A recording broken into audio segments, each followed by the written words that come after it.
friends, welcome back to সুচরিতার রান্নাঘর. Today I'm going to cook চিংড়ি মাছের মালাইকারি. If you like my video then subscribe to my channel and hit the bell icon to remain updated to my latest videos. চিংড়ি মাছের মালাইকারি করার জন্য আমি এখানে কতগুলো চিংড়ি মাছ নিয়ে নিয়েছি। চিংড়ি মাছগুলোকে এবারে ভালো করে বেছে নিয়েছি এবং নুন হলুদ মাখিয়ে নিয়েছি। কড়াতে 2 চামচ তেল দিয়ে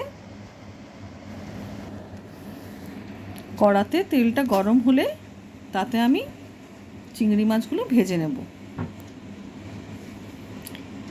এভাবে আমি চিংড়ি মাছগুলো ভেজে নিয়েছি। চিংড়ি মাছগুলো ভাজা প্রায় হয়ে গেছে। আবার কড়াতে তেল দিয়ে তাতে 1 চামচ চিনি দিয়ে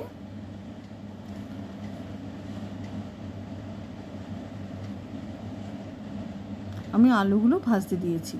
এখানে আমি চিংড়ি মাছের মালাইকারি করার জন্য একটু আলু নিয়ে নিয়েছি এবং তাতে 1 চামচ হলুদ গুঁড়ো, 1 চামচ লঙ্কার গুঁড়ো, পরিমাণ মতো নুন দিয়ে ভালো করে ভাজতে হবে আলুগুলোকে।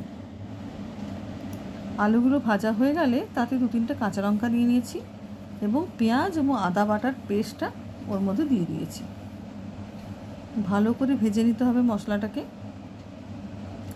ভালো করে মশলাটা ভাজা হয়ে গেলে তার মধ্যে ভেজে রাখা চিংড়ি মাছগুলো দিয়ে দিতে হবে।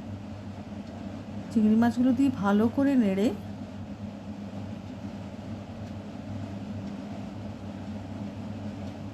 নারকেলের দুধটা দিয়ে দিতে হবে।